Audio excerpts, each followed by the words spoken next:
ఆయన తన జట్టి లోపలికేసుకుంటారో లేక పైకే వేసుకుంటారో తెలియదు. అయినా సరే తన పేరు సూపర్ మ్యాన్ అనే చెప్పుకుంటారు. అవును, శంకర్రావు ఉరఫ్ సూపర్ మ్యాన్ గురించే ఇక్కడ 2 ముక్కలు చెప్పాలనిపిస్తోంది. రాష్ట్రానికి మంత్రి అయిన మాత్రాన ఆయన్ను తెలుగు తల్లి కిరీటంలో కలికితురాయి అని పొగుడుకోవడం కుదరదు కనుక ఆయన గారి చిలిపితనం పొంగి పొర్లినప్పుడల్లా మనకనిపించింది చెప్పుకోవడం తప్పు కాబోదని నా అభిప్రాయం. అది మాత్రమే కాదు, సొంత పంచె మీద పొరుగురులో కూడా బురద పూయించుకున్న గొప్ప సందర్భం కూడా ఇక్కడ ఈ అవసరాన్ని ఎత్తి చూపిస్తోంది.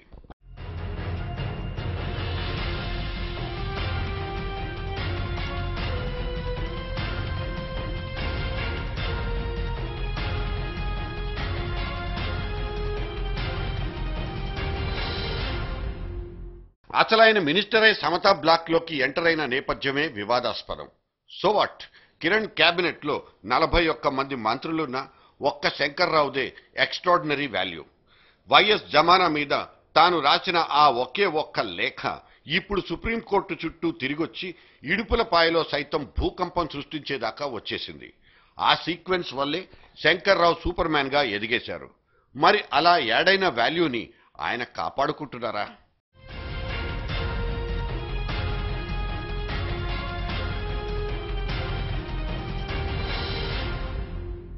వ్యక్తిగత కార్యదర్శి చంపను చీరేయడం దగ్గర నుంచి మొన్న పాస్పోర్ట్ ఆఫీస్లో రికార్డ్ డాన్స్ చేసేదాకా మంత్రి అయిన తర్వాత శంకర్రావు గారి లీలలు అన్నీ ఇన్ని కావు.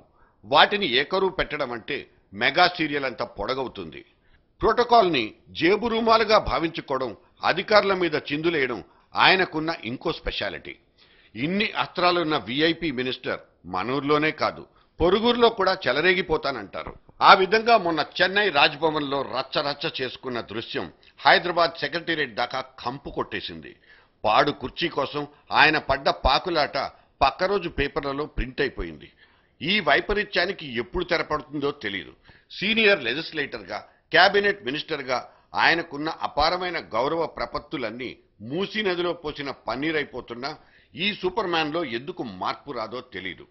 ఈ రకమైన విన్యాసాలతో ఆయన ఎవరిని అలరించాలనుకుంటున్నారో అంతకంటే అర్థం కాదు. ఇప్పటికే తెరనాం జోకర్ అంటూ విపరీతమైన ఫీడ్బ్యాక్ వచ్చేస్తోంది. ఈ నేపథ్యంలోనైనా శంకర్రావు మారు మనసు పొందుతారన్నది అందరి ఆశ. Let us wish a minister perfect.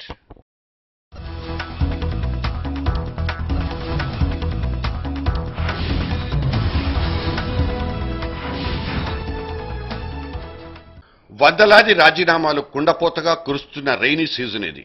పంతాలు పట్టింపులతోనే ప్రభుత్వం బిక్క చచ్చిపోతున్న ఈ క్లిష్ట తరుణంలో రాజీనామాలకు కనీస ప్రాతిపదికే కనిపించకపోవడం ఒక వైపరీత్యం. పెద్దల సభలో సభ్యుడైన ఒక పెద్ద మనిషి ఇచ్చిన ఈ పిలుపును వినండి. ఓడిపోయారు కాబట్టి రాజశేఖర రెడ్డి గారి ద్వారా ఆయన ఇది లేకుండా మేము ఓడిపోయామని ఎవరు చెప్పట్లేదు కదా. రాజశేఖర రెడ్డి గారి ద్వారా వీళ్ళందరూ గెలిచారు. రాజశేఖర రెడ్డి గారి ద్వారా మేము గెలవలేదు అని ఎవరైనా అనుకుంటే దయచేసి వాళ్ళు కూడా ఒకసారి రాజీనామా చేస్తే మళ్ళా ఎన్నికల్లో అందరూ కలిసి నిలబడితే రాజశేఖర రెడ్డి గారి ద్వారా గెలిచేవాళ్ళు, రాజశేఖర రెడ్డి గారు కాకుండా వేరే వాళ్ళ ద్వారా గెలిచేవాళ్ళు తేలిపోతుంది. ఎన్నికల్లో గెలిచింది ఎవరి వల్లో తేల్చుకోవడం కోసం మళ్లీ ఎన్నికలకు వెళ్లాలన్నది ఎమ్మెల్సీ జూపూడి గారి మాటల తాత్పర్యం. వైఎస్ బొమ్మ పెట్టుకుని గెలిచామంటున్న వాళ్ళ సంగతి సరే, మరి వైఎస్ బొమ్మ ఉండి కూడా ఓడిపోయిన ఆ 150 మంది పరాజితుల మాటేమిటి? ఇలా అడిగేసిన సత్తిబాబుకు జూపీడి ఆ విధంగా కౌంటర్ ఇచ్చి ఉంటారని సరిపెట్టుకుందాం. కానీ ఎఫ్ఐఆర్ రాసిన సిబిఐ మీదనో వైఎస్ఆర్ను తిట్టిన వాళ్లకు బుద్ధి చెప్పడం కోసమో ఇలా రాజీనామాలిచ్చి మళ్లీ ప్రజల్లోకి వెళ్తే ప్రజా ప్రాతినిధ్య చట్టాన్ని గొయ్యి తీసి పాతిపెట్టడమే అవుతుంది. మళ్లీ ఓట్ల పండగంటే ఒక్కో నియోజకవర్గంలో ప్రత్యక్షంగా 10 కోట్లు, పరోక్షంగా ఇంకో 25 కోట్లు అదమపక్షం ఖర్చుంటుంది. ప్రజా ధనమంతా బ్యాలెట్ బాక్సుల్లో పోసి వేడుక చూడడం మన నాయకాగ్రేసులకు ఇంకా ఎన్నేళ్లు. కర్ణాటకలో యడ్యూరప్పకు ఊస్టింగ్ ఆర్డర్ వచ్చిన తర్వాత రోజు నుంచి లోకాయుక్త అంటేనే పొలిటీషియన్లలో టెర్రర్ ఫీలింగ్.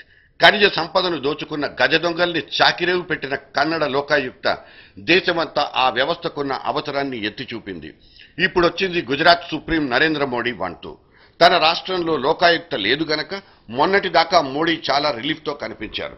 కానీ గుజరాత్ లోకాయుక్తను ఏర్పాటు చేస్తూ ఆగస్టు 25న రిలీజ్ అయిన ఒక ప్రకటన మోడీ కళ్ళు బైర్లు కమ్మేలా చేసి పారేసింది. ముఖ్యమంత్రికి తెలియకుండా లోకాయుక్తను ఎలా అపాయింట్ చేస్తారంటూ చిందులు తొక్కేసి ఆ మేరకు ప్రధానమంత్రికి ఒక లేఖాస్త్రం కూడా సంధించుకున్నారు నరేంద్ర మోడీ.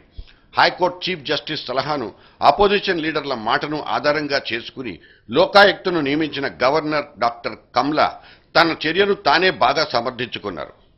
ఇప్పుడు ఆ గవర్నర్ను రీకాల్ చేయాలన్నది మోడీ డిమాండ్. కమలం గుర్తున్న ముఖ్యమంత్రులందరినీ ఒక పట్టు పట్టాలన్నది కేంద్రం తాజా పట్టుదల. ఈ నేపథ్యంలో ఢిల్లీ నుంచి మోడీ లెటర్కు రిప్లై వస్తుందన్న గ్యారంటీ లేదు. సో మైండ్లో ఫిక్స్ అయితే బ్లైండ్ గా వెళ్లిపోయే మోడీ ఇక దేనికైనా ఆచితూచి స్పందించాల్సిన అవసరం ఉంది. ఎందుకంటే బివేర్ ఆఫ్ లోకాయుక్త.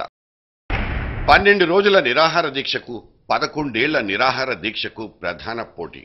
ఏది గొప్పది, ఏది విశ్వసించదగింది, ఏది విరమింపజేయదగ్గది? ఇది అన్నా హజారే పోరాట విజయం తర్వాత హీటెక్కిన హాట్ టాపిక్. సాయుధ దళాల ప్రత్యేక అధికారాల చట్టాన్ని నిర్మూలించాలన్న ఏకవాక్య డిమాండ్తో 11 ఏళ్ల నుంచి అన్నం నీళ్లు మానేసి దీక్ష చేస్తున్న మణిపూర్ ధీరవనిత ఐరోమ్ షర్మిళ పౌర సమాజం గురించి, దాని గొప్పతనం గురించి తనకు తెలీదు. ఒక్క సంఘ సంస్కరణ కోసం 11 ఏళ్ల నుంచి పోరాడుతోంది ఆమె. మీడియా అయినా మన్మోహన్ అయినా ఆమె వైపు చూసిన దాఖలాలు లేవు. అన్నా హజారే 12 రోజులు రామ్లీలాలో తిష్ట వేచినందుకే కేంద్రం దిగిరావడం ఏంటంటూ షర్మిళ సూటిగా ప్రశ్నిస్తోంది. అన్నా చేసింది కృత్రిమ ఉద్యమం అనే స్థాయికి చేరింది ఆమె ఆగ్రహావేశం. తప్పు మీడియాదైనా మన్మోహన్ దైనా జరిగింది మాత్రం ఖచ్చితంగా అన్యాయమే. మదవెక్కిన మిలిటరీని అదుపులో పెట్టాలన్న షర్మిల డిమాండ్లో మానవతా దృక్పథం ఉంది. దీన్ని కేంద్రం పెడచెవిన పెట్టకూడదన్నది మణిపూర్ ప్రజల చిరకాల వాంఛ. 11 సంవత్సరాల నుంచి పస్తులుంటున్న 37 ఏళ్ల షర్మిలకు ఒక్క గ్లాసు నిమ్మరసం ఇవ్వలేని ప్రభుత్వాన్ని ఏమనాలి? అన్నాకొక రూలు, చెల్లికో రూలా? ఇదెక్కడి న్యాయం? Justice please.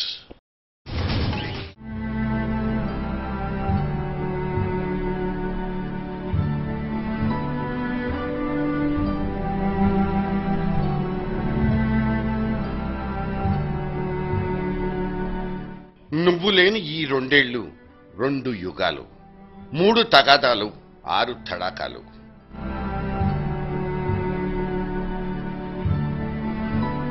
రోజులన్నీ నువ్వు సృష్టించిన పథకాల్లా భారంగా కదులుతున్నాయి. పక్షవాతం వచ్చిన ప్రభుత్వానికి 108 కావాలి. సచివాలయానికి గుండాపరేషన్ చేయాలి.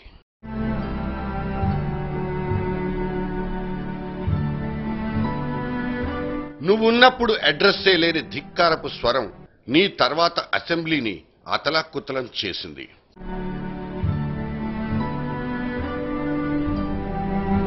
నువ్వు లేని ఊళ్ళో ఈ విగ్రహం ఒక వివాదం.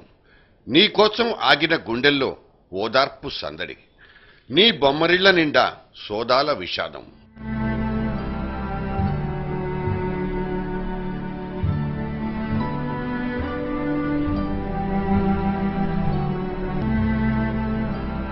ఇంతకీ నీ కీర్తి ఎవరికి?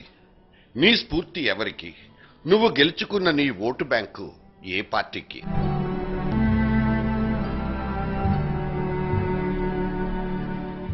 ఈ శ్రద్ధాంజలి యుద్ధం నీ ఆత్మకైనా శాంతినిస్తుందా? ఇస్తే బావుండని జేడీ ఆశిస్తోంది.